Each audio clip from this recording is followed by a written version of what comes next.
Shalom, Michael, Larry, Feli dan Karvia, Justin, anak Serpong dan Brian, anak anak anak di mana-mana lah.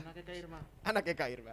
Oke, shalom ya, shalom. Selamat siang teman-teman dan berbahagia kembali lagi kita di tengah-tengah apa tidak ada cuaca yang buruk, cuacanya baik. Mungkin di tengah-tengah apa kali ya, di tengah-tengah peperangan. Nah, kita mendengarkan Ukraina Rusia, tetapi kita tidak perlu jauh-jauh teman-teman. Kita bersyukur karena kita ini adalah manusia berdosa.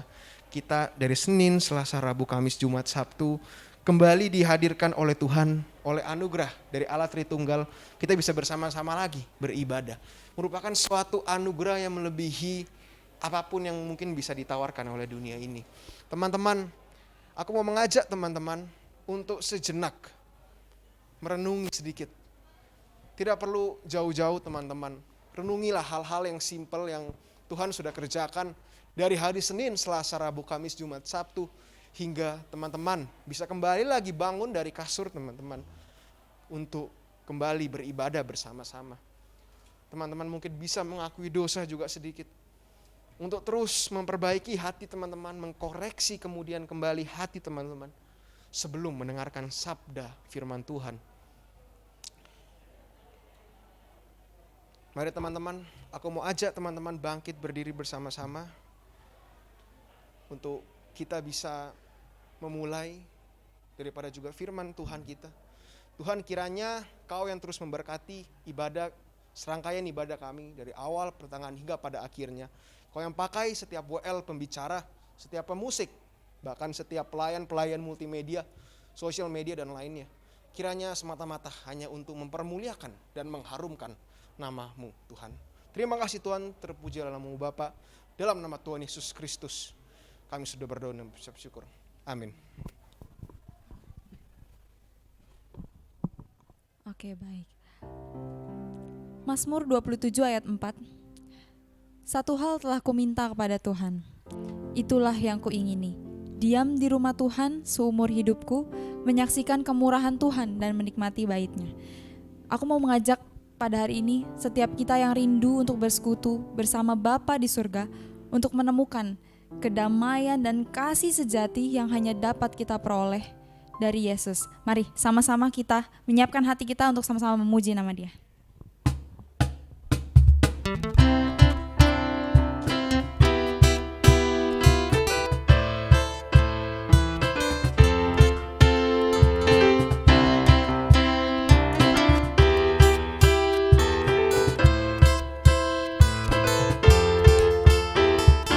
Ajarku berdiam dekat di hatimu, di saat ku berpaling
inilah rinduku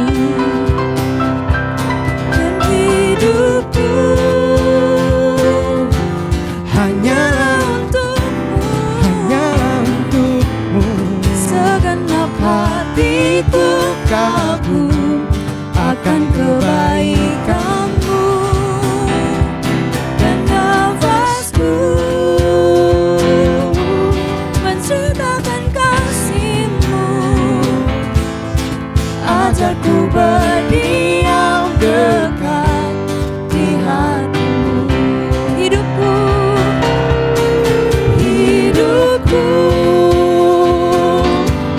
hanyalah untukmu, segenap hatiku kagum akan kebaikanmu dan nafasku menceritakan kasihmu.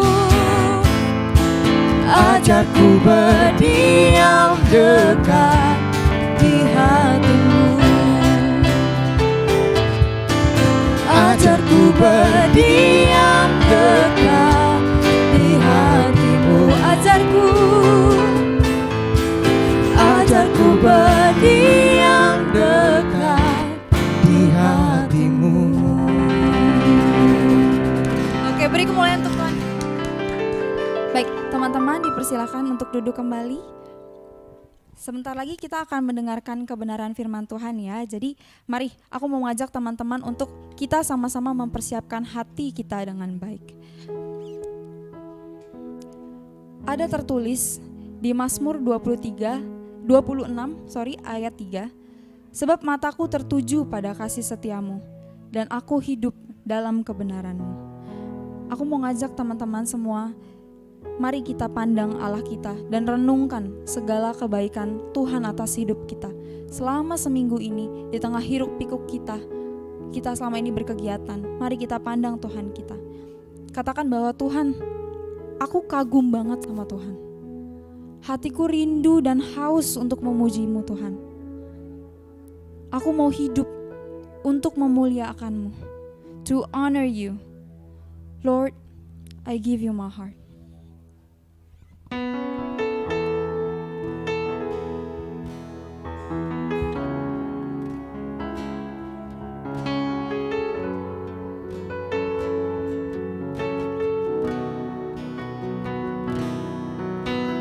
This is my desire, to honor You, Lord, with all my heart I worship You.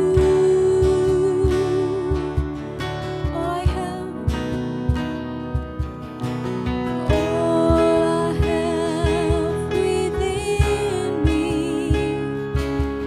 I give You praise.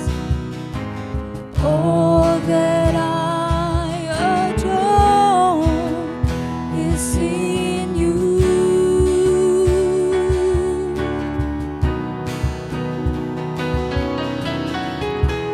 Lord, I give You my heart, I give You my soul. I'll live for You alone. Every breath that I take, every moment I'm awake. Lord, have Your way in me.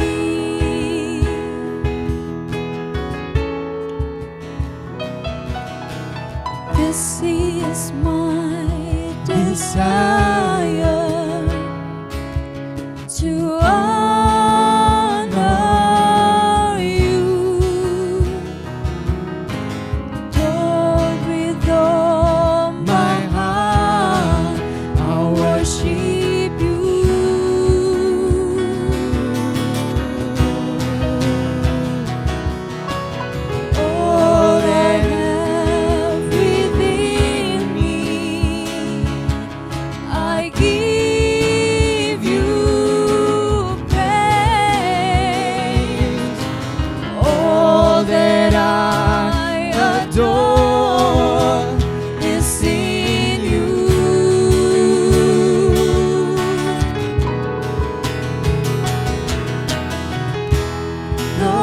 I give you my heart, I give you my soul. I'll live for you alone. Every breath that I take, every moment I'm away. Lord, have your way in me. Lord, I give you my heart, I give you my soul. I'll live for you alone. Every breath that I take, every moment I'm away. Lord, have your way in me. Lord, have your way in me.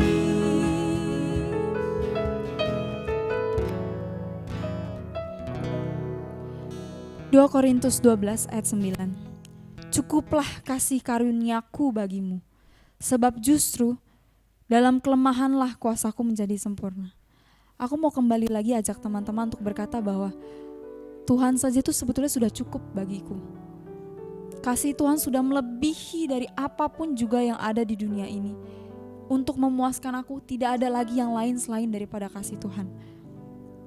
Dan kasih daripada Tuhan itu sudah cukup menjadi bekal bagiku untuk hidup sebagai anak-anak Allah di dunia ini.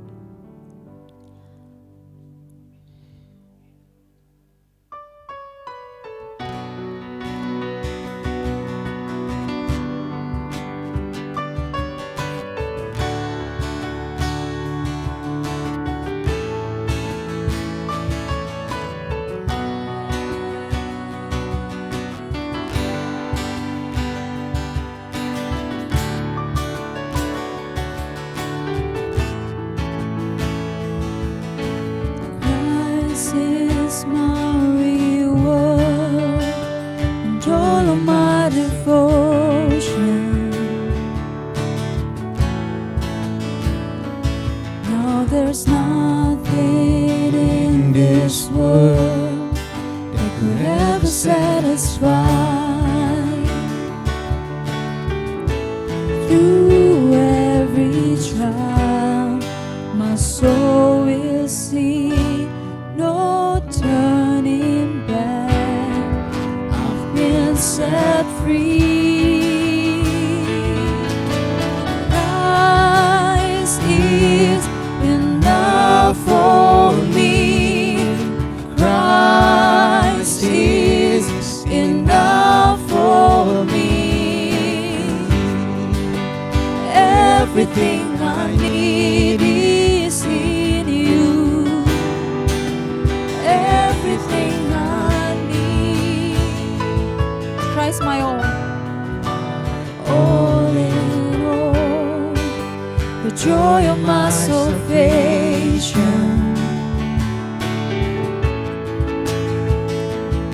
And this hope will never fail.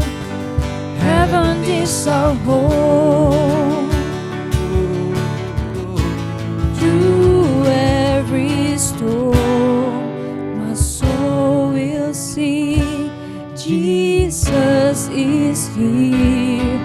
To God be the glory. Mari semua sama-sama bangkit berdiri. Christ is enough for me. Christ is enough for me. Everything I need is in you. Everything I need, I have decided to follow Jesus. No turning back, no turning back. I have decided to follow Jesus. No turning back, no turning back. Christ is Enough enough for me. Christ is enough for me. Everything I need is in you. Everything I need. Christ is enough for me. Christ is enough for me. Everything I need is in you. Everything I need.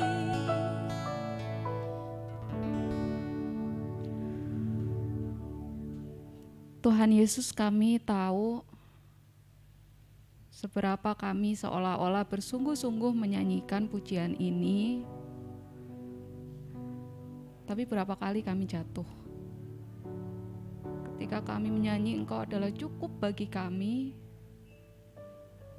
berapa kali kami harus menunjukkan sikap kami bahwa Engkau ternyata tidak cukup. Kami masih harus terus berusaha keras melihat materi itu, Kristus dan materi jadi cukup. Kristus dengan prestasiku jadi cukup.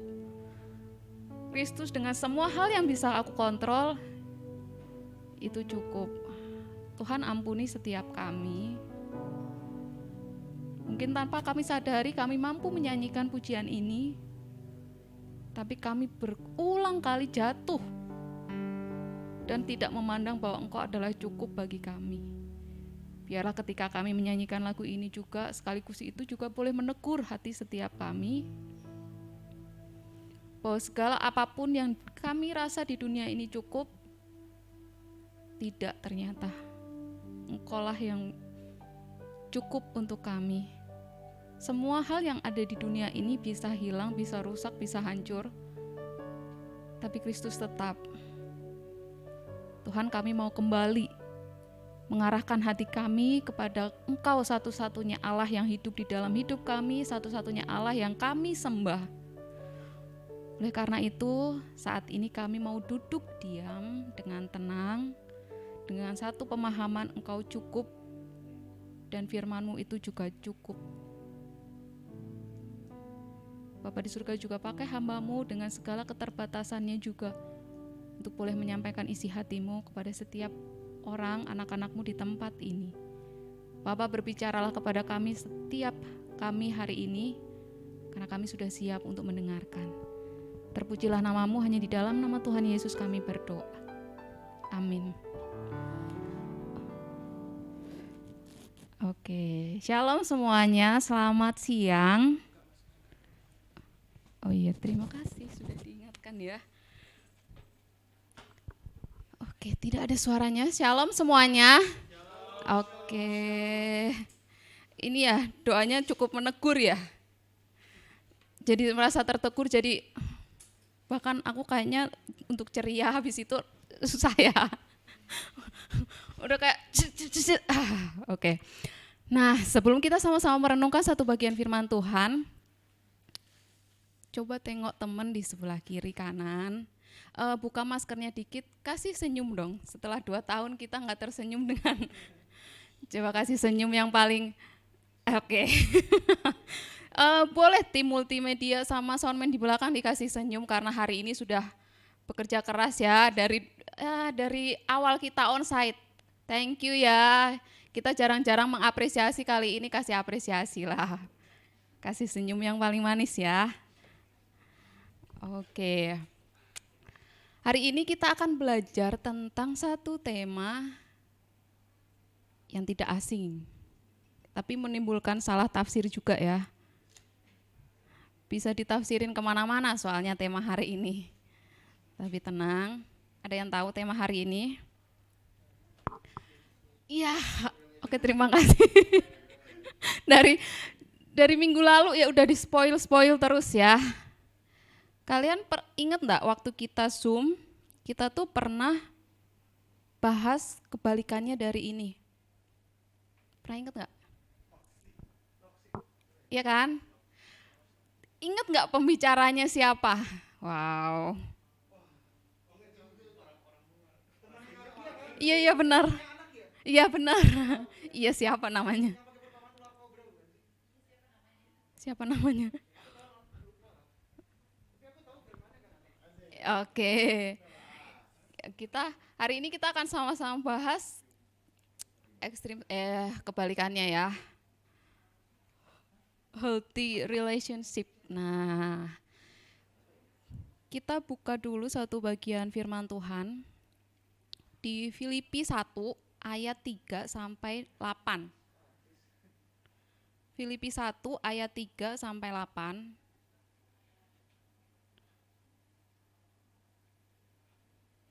Saya akan bacakan ayat yang ganjil, teman-teman sekalian baca ayat yang genap ya. Kita akan baca bergantian Filipi 1 ayat 3 sampai 8. Filipi 1 ayat 3 sampai 8. Demikianlah bunyi firman Tuhan. LAI memberikan judul ucapan syukur dan doa. Ayat 3, aku mengucap syukur kepada Allahku setiap kali aku mengingat kamu.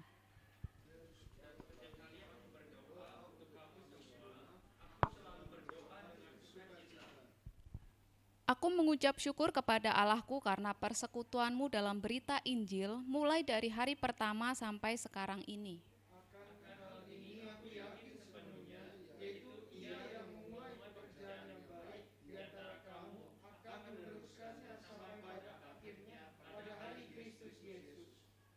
Memang sudahlah sepatutnya aku berpikir demikian akan kamu semua, sebab kamu ada di dalam hatiku. Oleh karena kamu semua turut mendapat bagian dalam kasih karunia yang diberikan kepadaku, baik pada waktu aku dipenjarakan maupun pada waktu aku membela dan meneguhkan berita Injil.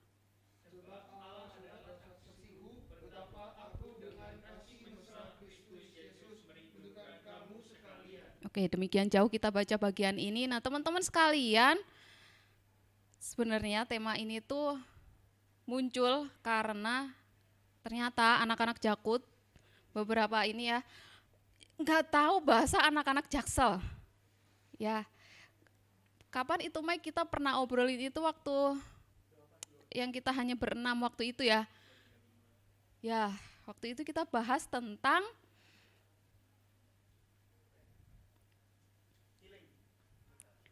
coba. Ternyata ada satu istilah Jaksel, terus aku tanya kan, waktu itu bukan staycation ya. Aku tanya ke Michael, pernah dengar? Enggak. What? Kalau suka nonton punyanya podcast kesel, dengerin podcast kesel aja punyanya si Osa Rangkuti. Apalagi dia 2-3 bulan belakangan ini kan sering banget nampang di YouTube ini kan. Makanya tercetuslah istilah-istilah ini, Jaksel. Makanya tema hari ini pun juga muncul karena hal itu. Apa yang lagi hal itu, kali ini aku coba angkat. Ternyata salah sasaran ya, ternyata anak-anak di sini nggak ada yang ngeh. Coba di sini yang tahu istilah ini sebelum kita bahas artinya. Ada yang pernah dengar? Di obrolan-obrolan misalnya waktu kalian di kelas lah ngobrol sama teman, selain ini lainnya pasti nggak familiar. Michael juga nggak familiar ya.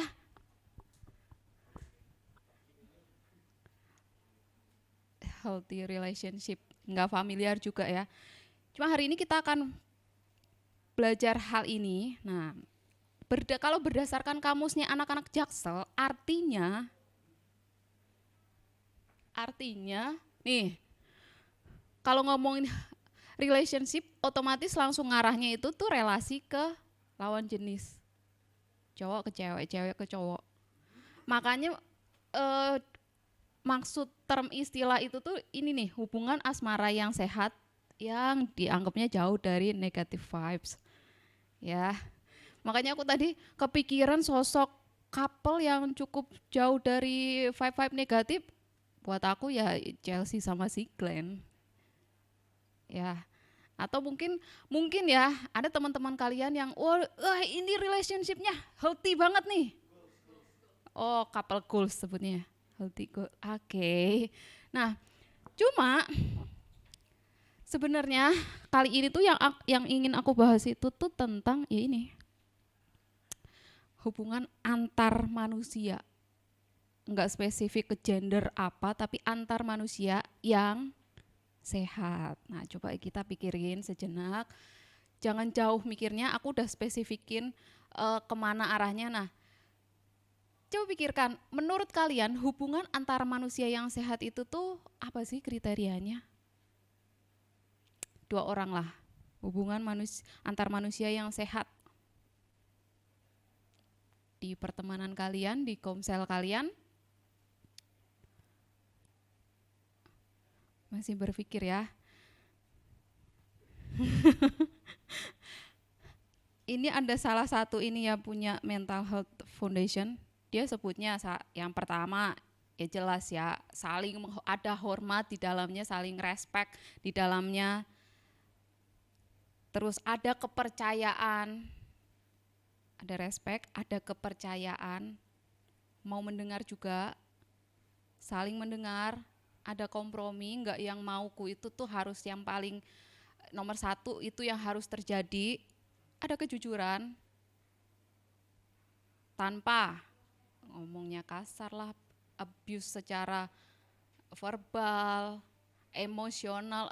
Aku sama itu enggak, aku diamin aja. Kan aku enggak nyakitin lewat verbal kan, apalagi sampai fisik ya. Terus sama-sama ini ada tanggung jawab kita ke rekan kita, ke teman kita. Ini enggak terbatas komsel ya, di kampus, di tempat kerja, saling support. Nah, teman-teman, kalau dari kriteria ini tuh, kalian punya enggak sih relasi yang seperti itu? Punya enggak? Kalau punya, kita tuh ada yang di manakah kita ada relasi yang sehat, tentu ada yang sebaliknya juga. Di manakah posisi kita? Kita tahu nih harus saling respect satu dengan yang lain, jujur, percaya, mendengarkan, mendukung. Ada boundaries yang pas, aku kasih batasan, kamu kasih batasan, berusaha nggak ngelanggar. Kalau aku, misalnya kalau di kampus, aku selesai kegiatan ini biasa dalam seminggu 1 hari itu aku kayaknya nggak mau diganggu deh selesai itu, aku mau istirahat aja. Kan ada boundaries kayak gitu. Kalau teman-teman yang sehat, lingkungan yang sehat harusnya bisa menghargai itu. Kita ke orang lain pun juga ketika orang lain kita pengen minta tolong, tapi orang lain kali itu tuh nggak bisa nolong. Apakah kita harus maksa? Kita harus berusaha menghargai. Mungkin dia lagi lelah, mungkin dia lagi hari itu ada banyak hal yang dia kerjakan. Pernah ya, pasti pernah ngalamin itu. Nah pertanyaannya aku nggak usah jauh-jauh ke relasi kalian di luar, mau makin deket lagi. Nah ini. Kadang ada satu problem ya anak-anak Tuhan tuh. Tampak rohani ketika rajin pelayanan, tapi ke orang lain bisa enggak? Kalian pernah enggak nemuin orang yang, wah ini orang kalau udah pelayanan, kalau udah di depan, wah kayaknya dipakai Tuhan. Tapi ketika turun, dia kayak hidupnya sendiri aja. Pernah enggak sih kita ketemu sama teman-teman yang kayaknya tuh dia pelayanan pagi siang malam di gereja terus nih. Tapi dedeknya di rumah sakit, minta tolong beliin obat, ogah.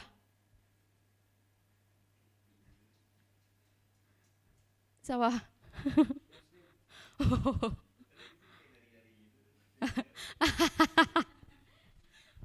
Apalagi kita temenan, di depan baik, kayaknya nggak punya intensi apa-apa, tapi di belakang. Terus hari Minggu kita wah rohani sekali, Senin sampai Sabtu. Ke teman sendiri bisa semua kebun binatang dan spesies hewan-hewan di dalamnya kita bisa sebutin.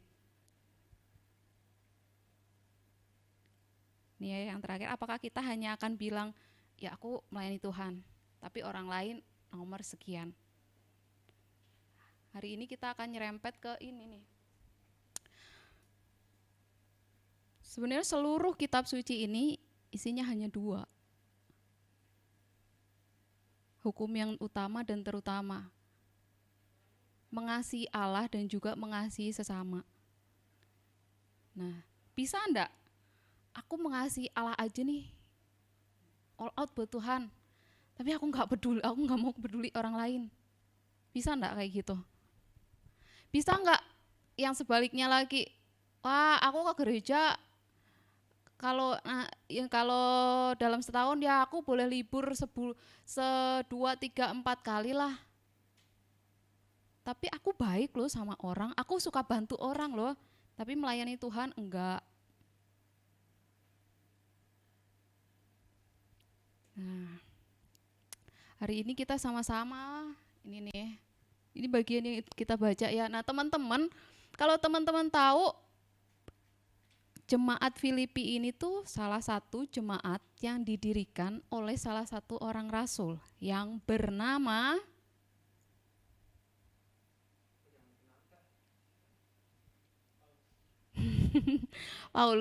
Paulus. Nah teman-teman, kita lihat peta sebentar ya. Nah, kalau yang di sini nih, ini tuh perjalanan pelayanan misi Paulus yang awal-awal hanya segini. Nah, yang kedua tuh dulu pasti mulainya dari Yerusalem, Yudea situ sampai ke ujung bumi. Nah, bayangin ya, Filipi itu ada di ujung sana tuh. Jadi kalau kita ikutin tanda panah dari sini, Yudea, terus ke Antioquia, Tarsus, Derbe, Listra, Iconium itu, Frigia, Misia, Troas, sampai ke Filipi. Nah teman-teman, segininya ya dia Asia kecil dan sebelah sana Eropa sudah. Nah kalau kita lihat, kalau kita baca, kalau kalian mau baca lebih lanjut bagian ini, baca di situs-situs internet, website, Paulus pendirinya. Nah ketika awal pertama Paulus itu tuh memberitakan Injil ke itu, Filipi itu, dia disambut sama satu orang wanita, kalau kalian tahu, Lydia. Kalian pernah baca seluruh kitab Paulus? Lydia itu seorang yang penjual kain ungu. Nah dia percaya Tuhan, dia orang Yunani. Paulus orang Yahudi. Diutus untuk memberitakan Injil ke orang Yunani. Beda ya. Nah, dia orang Yunani dan dia memilih masuk ke agama Yahudi. Waktu itu karena orang-orang umat pilihan Allah kan umat Israel Yahudi. Jadi ketika mereka pindah iman, mereka ikut agama Yahudi. Proselit namanya ya. Dan Paulus nginep di rumahnya bersama dengan keluarganya waktu awal-awal memberitakan Injil. Nah ternyata Paulus bukan hanya menginjili dan udah ada jemaat dia dibiarin, enggak, ternyata dia juga datang lagi mengunjungi. Nah kalau kalian lihat dari 2 fakta ini, kira-kira relasi mereka tuh baik enggak sih? Paulus mau datang lagi, bahkan disambut oleh Lydia. Dan menariknya waktu Paulus menulis Filipi ini, kondisi Paulus itu waktu itu ada di penjara. Dan kalau kalian tahu, Filipi itu tuh syarat dengan yang namanya kata sukacita. Itu kebalikannya gak sih? Kondisi di penjara itu bukan penjara kayak sekarang ya, penjara zaman dulu penjara bawah tanah. Yang pengap, yang sangat tidak nyaman. Tapi Paulus bisa bilang bersukacita. Kalau kalian tadi baca Filipi, nuansanya nuansa sedih kah? Aku rasa enggak. Nuansa tertekan kah?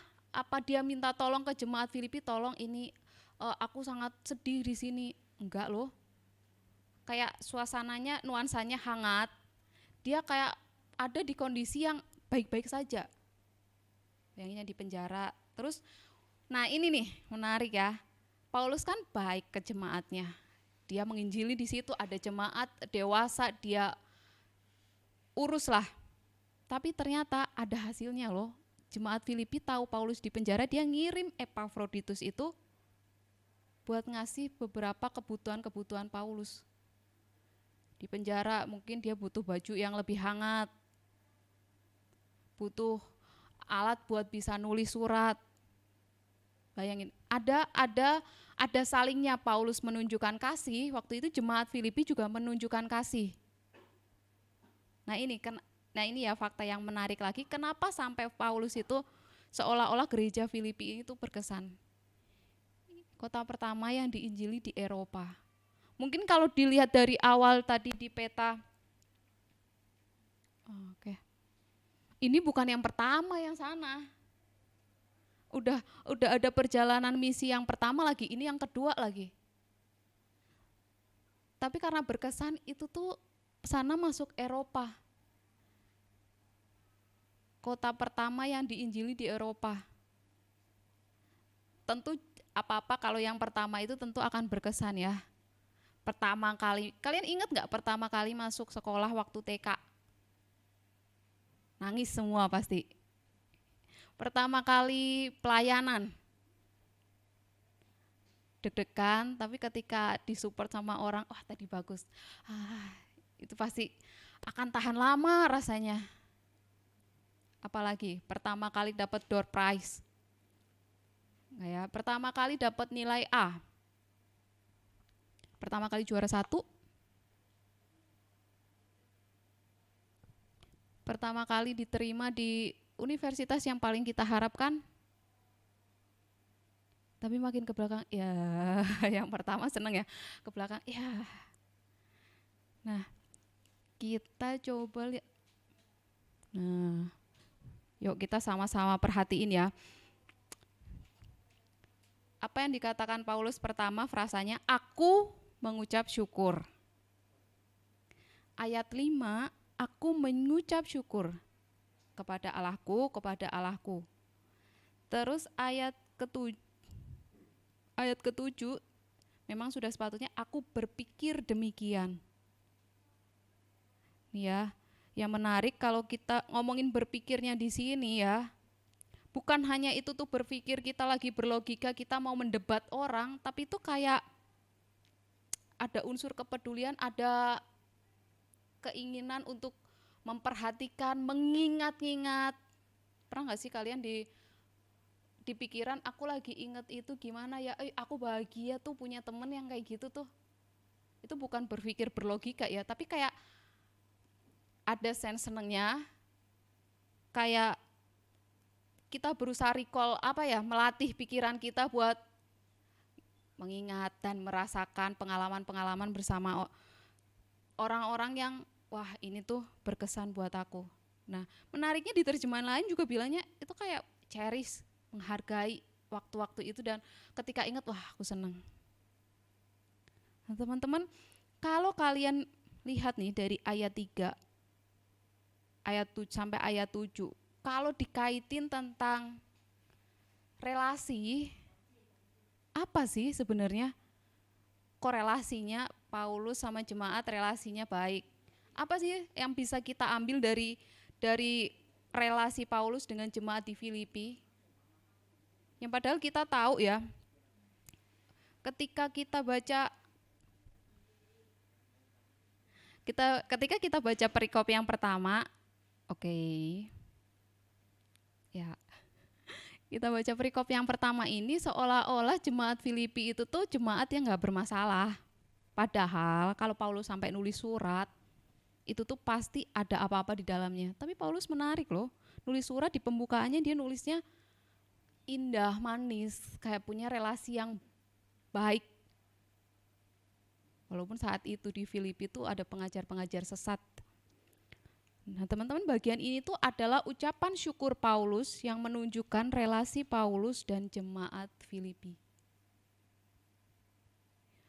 Paulus berada di kondisi sulit, jemaat Filipi memberikan perhatian, Paulus terhibur terus menulis surat itu. Nah kalau dikaitin ke kita, ketika kita ada di masa-masa kayak gitu, coba kita sejenak memposisikan diri kayak Paulus nih, situasinya enggak enak sebenarnya. Akan lebih wajar mungkin kalau Paulus bilang, aku sedih nih, tolong hibur aku karena aku lagi ada di penjara nih. Kita akan lebih butuh perhatian orang, tapi dia lebih memilih untuk memperhatikan orang lain. Bisa enggak sih kita, Michael dah gini, tugas banyak Mike, numpuk banyak banget, tapi ada satu orang, temanmu, teman baikmu, dia lagi kesulitan juga ngerjain tugasnya dan lebih keteteran juga. Apa yang akan kamu lakukan ketika dia minta tolong? Dan gini, kalau aku nolong kayaknya aku sendiri nggak nutut untuk tugasku yang bisa aku selesaiin dengan maksimal. Tetap nolongin ya. Ada berapa banyak yang mau seperti itu? Pasti akan berusaha untuk aku selamatin dulu tugasku dak. Orang lain keteteran, tunggu ya, tunggu, aku beresin semuanya. Tapi bisa nggak sih saat kita diri sendiri sulit, tapi kita mau perhatiin orang lain, saat diri sendiri lagi sedih, bisa nggak kita hibur orang lain? Sekarang lagi nggak sedih sih Kak, jadi rada susah ya, susah relate ya. Mungkin kalau beberapa waktu yang lalu ada yang patah hati terus sedih, bisa enggak sih menghibur orang? Ogah, aku maunya sendiri, aku maunya dihibur, aku maunya diajak kongko biar aku rada happy dikit.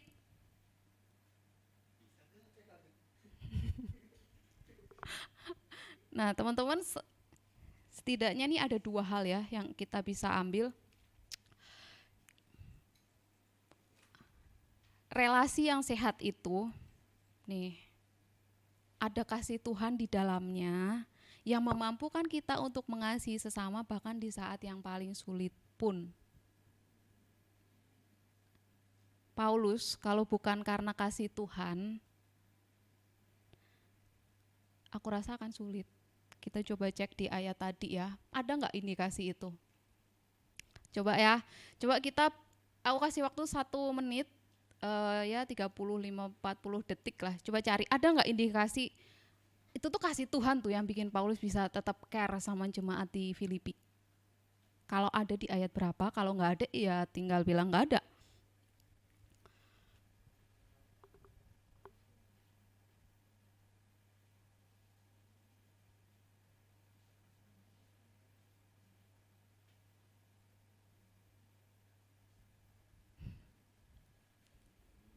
Yang mana nih? Ayat 8, sebab Allah adalah saksiku betapa aku dengan kasih mesra Kristus Yesus merindukan kamu sekalian. Saksi, Allah yang lihat.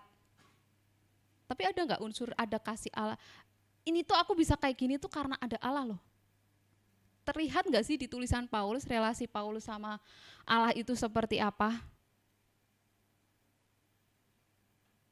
Sebab kamu ada di dalam hatiku, aduh manis banget. Coba kalian perhatiin di ayat 6 nih. Paulus itu, lihat nih ya. Sebenarnya sebelum ayat 6 kalau kalian perhatiin ya, ayat 3 yang pertama ya, 3a, aku mengucap syukur kepada Allahku. Punya siapa? Allahnya punya siapa? Punya aku. Dia bisa aja nulis, aku mengucap syukur kepada Allah, tapi kenapa dia pakai ku? Karena ada relasi. Aku bersyukur kepada Allahku setiap kali aku mengingat kamu. Ayat 5 juga, aku mengucap syukur kepada Allahku. Ada milik, ada relasi. Dan ayat 6 ya, kalau kalian lihat, akan hal ini aku yakin sepenuhnya yaitu ia yang di sini adalah yang dimaksud adalah Allah yang memulai pekerjaan yang baik di antara kamu akan meneruskannya sampai pada akhirnya pada hari Kristus Yesus. Ini karena dia kenal Allah. Allah yang mulai semuanya, ya pasti Allah akan selesaiin. Jadi aku akan jauh lebih tenang hadapin itu semua karena tahu, kenal Allah. Kenal Allah, ada kasih Tuhan di dalamnya yang memampukan Paulus untuk mengasihi sesama bahkan di saat yang sulit. Nah yang kedua, aku ketuker lagi ternyata. Ini benar. Nah yang kedua tuh yang tadi ayat 6.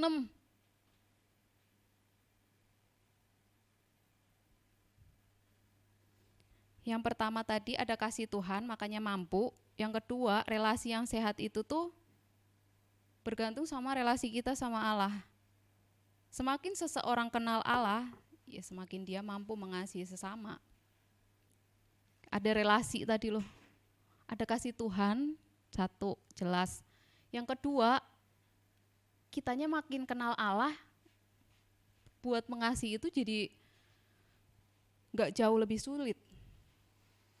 Nah, sekarang kalau coba kita aplikasiin ke hidup kita. Kalau ada teman yang berbuat salah, berani nggak sih kita negur teman gereja? Takut nanti relasinya rusak. Relasi yang sehat seperti itukah? Melenceng nih. Diam-diam dia jiplak tugas temannya nih. Diam-diam dia minta temannya ngerjain tugasnya dia, nggak sengaja curhat ke kita. Berani nggak kita bilang, kamu salah, jangan kayak gitu. Berani nggak? Atau kita lebih takut, aduh nanti kalau kayak gitu relasinya rusak, aku jadi nggak punya teman lagi. Terus sesederhana ini kita punya teman baik, peduli sama kita. Pernah nggak sih kita say thank you ke mereka?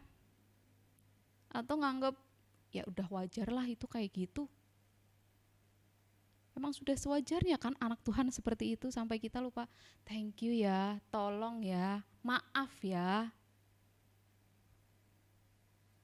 Terus kalau ada teman-teman yang kesulitan, pernah nggak kita peduli, diem-diem bantuin? Nah, satu poin lagi ya, berkaitan sama dua hukum yang utama dan terutama tadi. Kita nggak bisa bilang kita mengasihi Allah,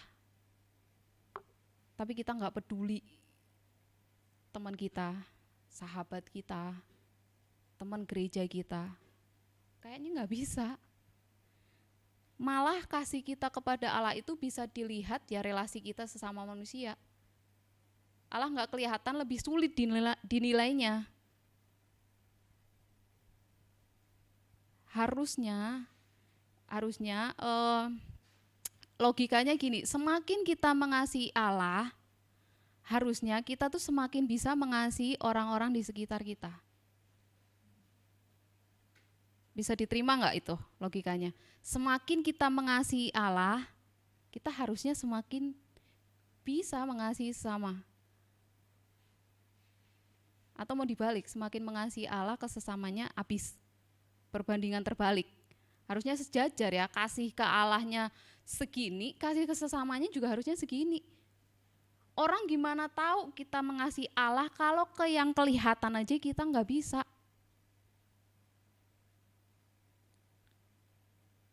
Bukankah jatuhnya kita akan jadi seorang yang munafik, hypocrite ya.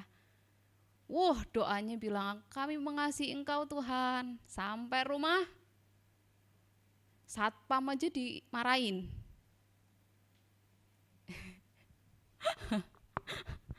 Satpam dimarahin, sampai rumah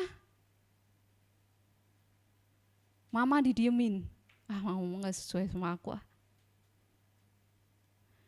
Di gereja, hari ini aku ditegur terus sih sama si Kavia, males.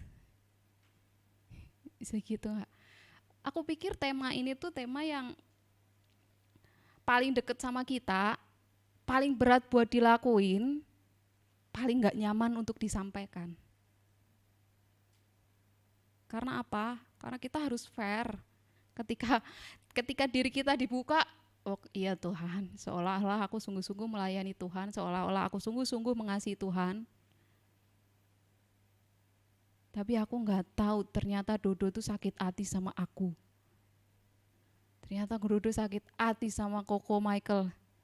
Tapi dia nggak bilang. Nah, kita bilang mengasihi Allah, tapi udahlah, aku nggak mau berelasi. Berelasi itu sangat melelahkan, capek, makan hati. Mungkin bagi orang-orang yang mengedepankan logika dan perasaannya rada ditekan, pasti nggak mau. Karena berelasi itu tuh melelahkan.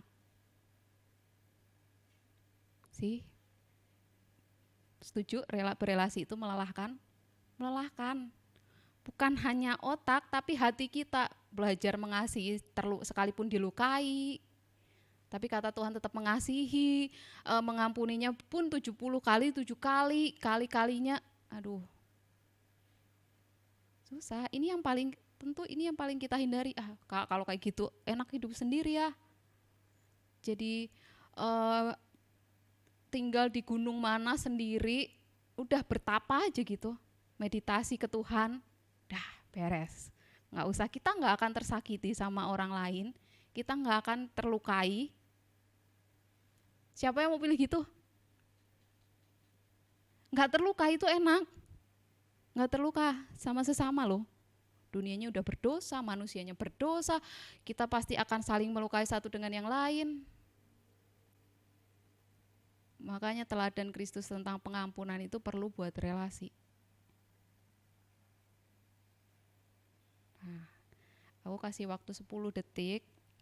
Kan di bawah ini aku nulis gini ya, kita bilang mengasihi Allah, tapi kalau kita nggak berbuat apa-apa ya bohong kalau itu mengasihi ya. Kita bilang mengasihi Allah, tetapi aku pengen sendiri, nggak mau peduliin orang lain, nggak mau direpotin orang lain, bohong juga. Coba kalian pikirin, mungkin sekarang kalian nggak ada di fase itu, tapi pernah nggak sih kalian ada di titik, aku bilang mengasihi Allah, tapi kok aku sama temanku yang itu aku nggak mau deket ya, aku sengaja jauhin ya. Coba kalian pikirin 1 menit, tulis di handphone, aku mau lihat satu-satu nih. Pegang handphone semua ya. Frasanya kita samain nih. Ganti pakai aku ya. Aku bilang aku mengasihi Allah, tetapi kaitannya sama relasi sama sesama. Misal aku ya. Ini bukan kita sekarang lagi ngalamin apa, tapi yang di masa-masa lalu yang kita pernah, oh iya dulu tuh aku pernah sejahat itu loh. Misal ini aku kasih contoh aku ya. Aku bilang aku mengasihi Allah, tetapi aku lebih nyaman benci sahabatku yang itu karena dia sudah melukai aku. Bohong gak sih? Bohong. Coba kebohongan apa yang kalian punya sekarang? Yang kalian pikir, coba pikirin 1 menit. Ketik di handphone, terus kasih tunjuk ke aku akan jalan ke situ lah. Ini cuma dikit kan. Aku gak akan kasih tahu ke siapa-siapa, hanya aku dan diri kalian yang tahu.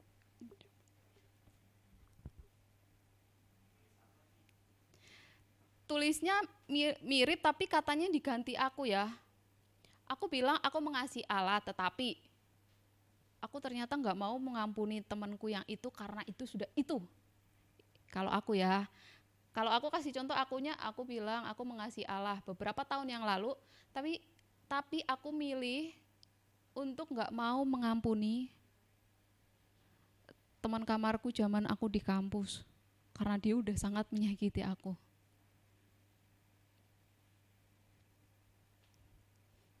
Oke.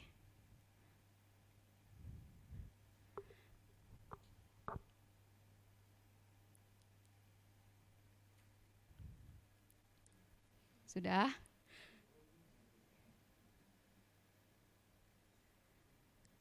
Coba kita review. Kalau sekarang kan kita udah banyak belajar, udah bertumbuh. Mungkin kita udah berjuang buat nggak kayak gitu lagi. Cuma aku pengen tahu yang dulu kalian berjuang tentang apa sih soal berelasi yang sehat sama sesama kalian? Sulit mengampuni kah? Nggak peduli orang lain kah? Ada orang jatuh di jalan. Enggak lah, daripada aku tolongin nanti orang itu bilang aku yang nabrak, aku masuk penjara lagi, nanti bisa ditipu lah, itu ajang penipuan. Kah aku mau bantuin orang lain?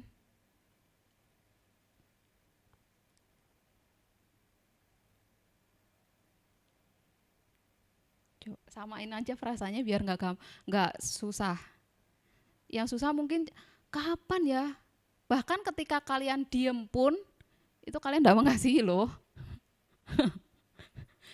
Cukup kalau mungkin aku nggak nemu, Kak, aku nggak nemu. Iya, kalian diem di rumah di saat misalnya tetangga sebelah kalian rumahnya kebakaran, kalian betapa.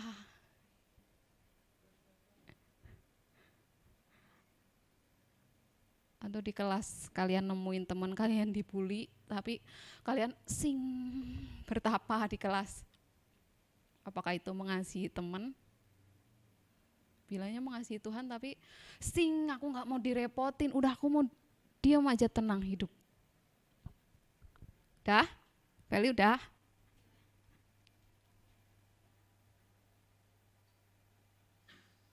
Oke, sama temen ya. Oke, siap. Oh,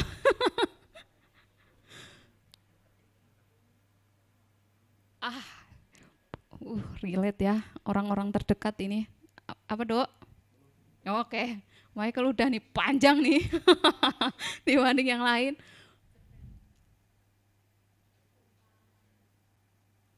Oh ya ampun, selengkap itu. Aku bisa cari orangnya berarti. Nggak ada, tapi indikasinya jelas ciri-cirinya.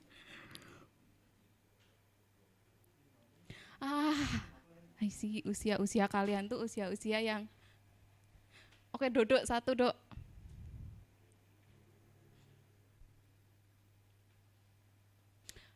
Oke. Aku bisa simpulin ya. Yang paling potensial menyakiti itu berarti pribadi yang paling dekat sama kita. Yang pertama circle-nya pasti keluarga kita. Terus untuk usia remaja, pemuda, circle kedua yang deket itu ya temen. Kan? Guru enggak ada tuh ternyata yang aku enggak mau mengasihi guruku karena guru, enggak ada. Keluarga dan teman. Nah, hari ini kita kembali review ya. Kita tuh enggak bisa kita bilang aku mengasihi Allah. Ya, aku mau berusaha sungguh-sungguh mengasihi Allah, menyenangkan Tuhan dalam hidupku.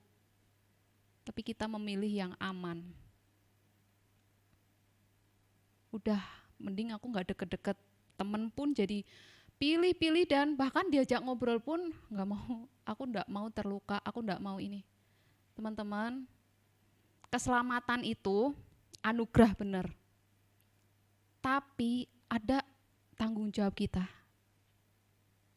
Kalau nanti kita akan selesai di tulip yang bagian akhir, kita akan tahu, kita pun juga harus berusaha di dalam proses pengudusan itu. Memang keselamatan itu diberikan cuma-cuma, tapi ketika menjalani, ada perjuangan kita di dalamnya. Salah satunya soal relasi ya.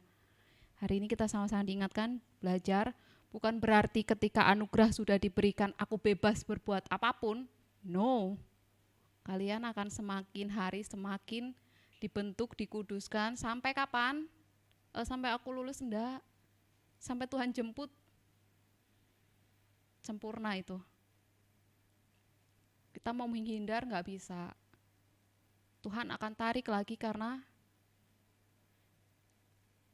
ya Tuhan maunya kita semakin hari semakin serupa Dia.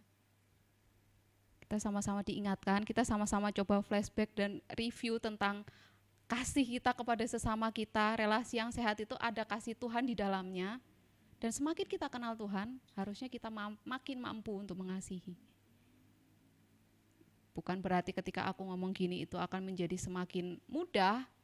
Enggak, ke depan juga akan semakin sulit. Tapi bukan berarti tidak bisa.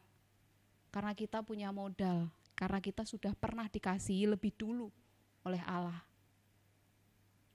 Bayangin orang di luar sana enggak pernah punya modal dikasihi oleh Tuhannya.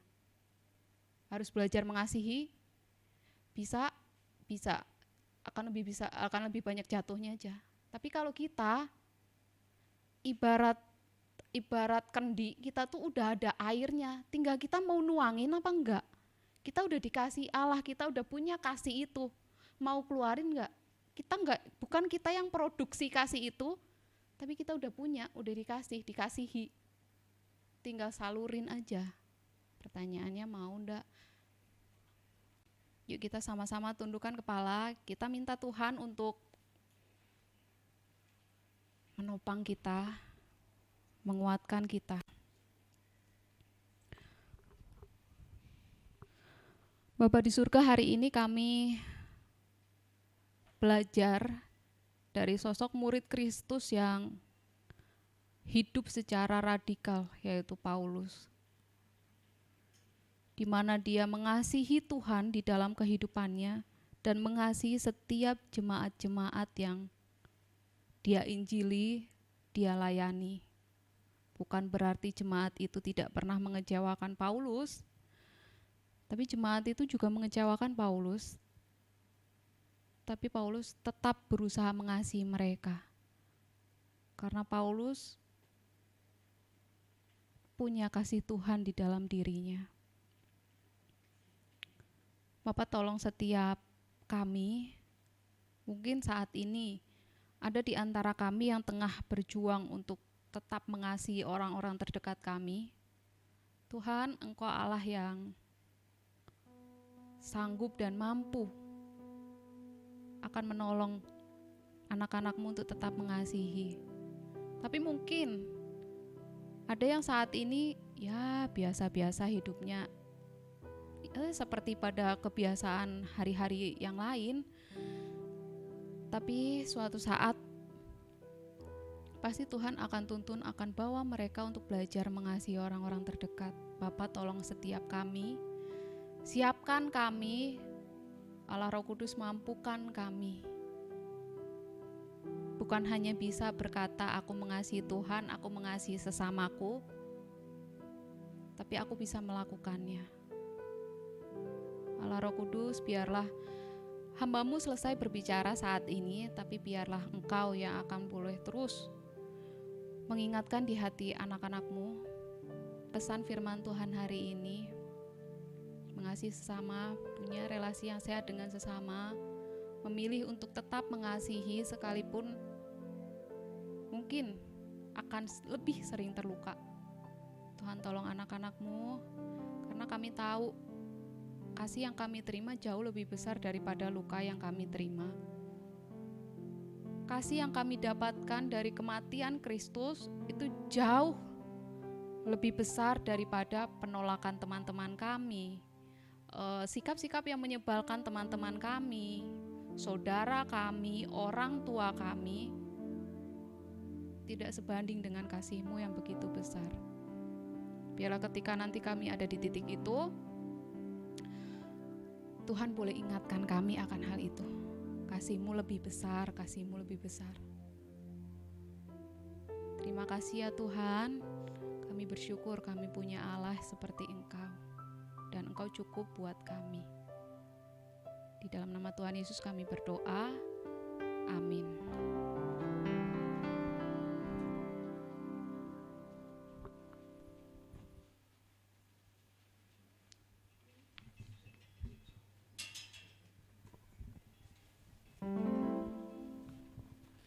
Oke, terima kasih Kak Fia atas firman-Nya yang sudah sangat-sangat meneguhkan kita dan mengingatkan kita semua. Saatnya kita akan memberikan persembahan, teman-teman. Mari kita mempersiapkan hati kita untuk memberikan yang terbaik untuk Tuhan.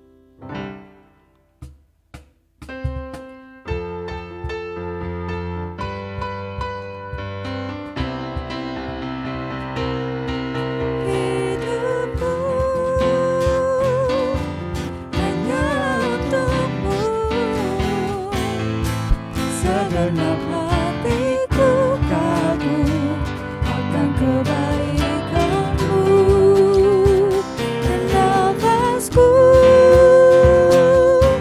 menceritakan kasih-Mu. Ajarku berdiam dekat di hati-Mu.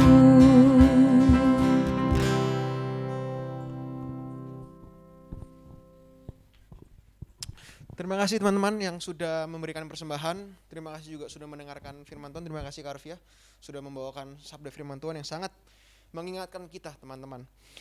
Jadi sekarang teman-teman, mari kita bersatu hati, kita menutup mata kita berdoa untuk persembahan dan juga berdoa syafaat. Mari kita bersatu di dalam doa. Terima kasih Tuhan sudah memberikan kami suatu peringatan yang juga begitu keras bagi kami Tuhan.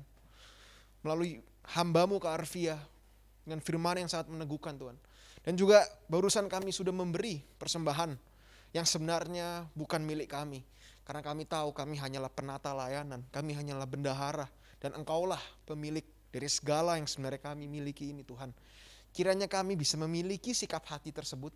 Kiranya kami bisa memiliki teologi seperti itu Tuhan.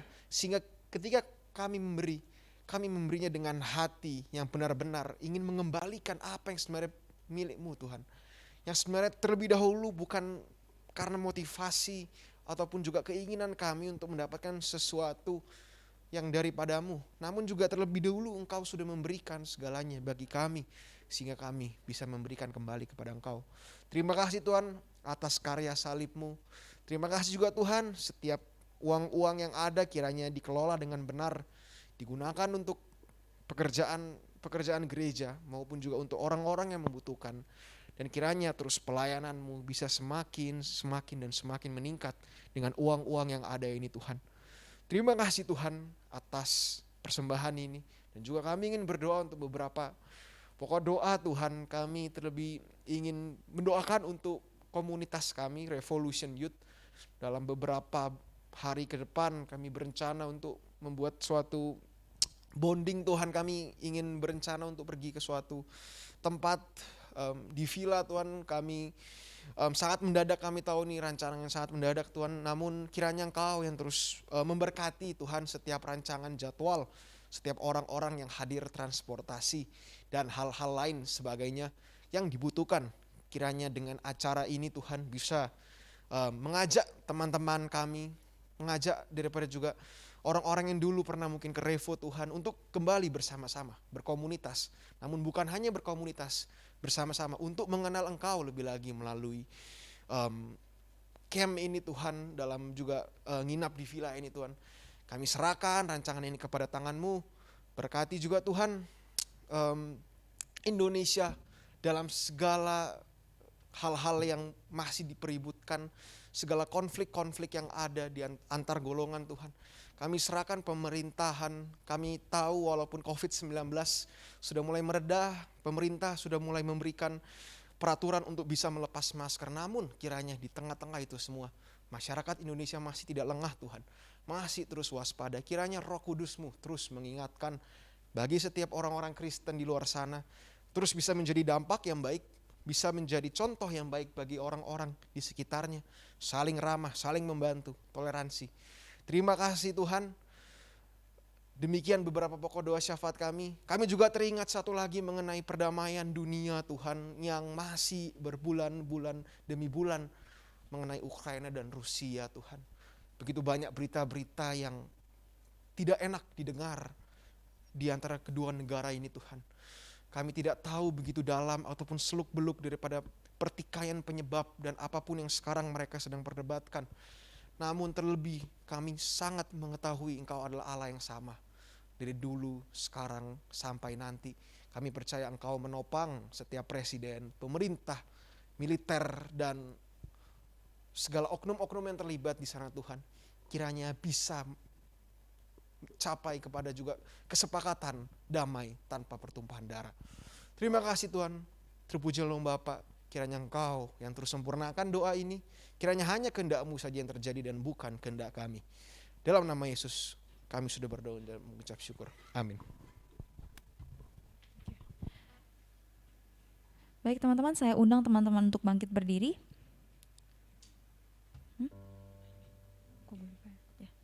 Dipersilakan kepada Kavia untuk memimpin kita dalam doa.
segala puji, hormat, kemuliaan hanya bagi Engkau ya Allah yang telah mengundang kami hari ini untuk beribadah kepadamu, memberikan kami kesempatan, memberikan kami anugerah yang sehingga kami boleh layak ikut ibadah pada hari ini.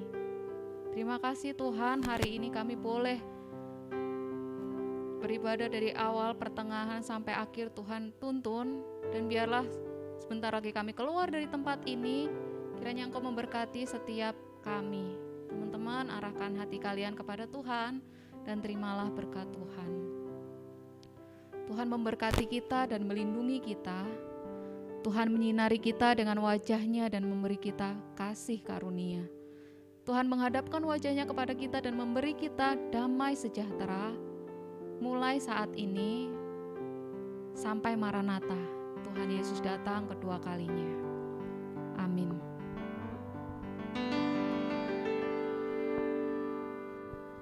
Terima kasih teman-teman, terima kasih yang di YouTube.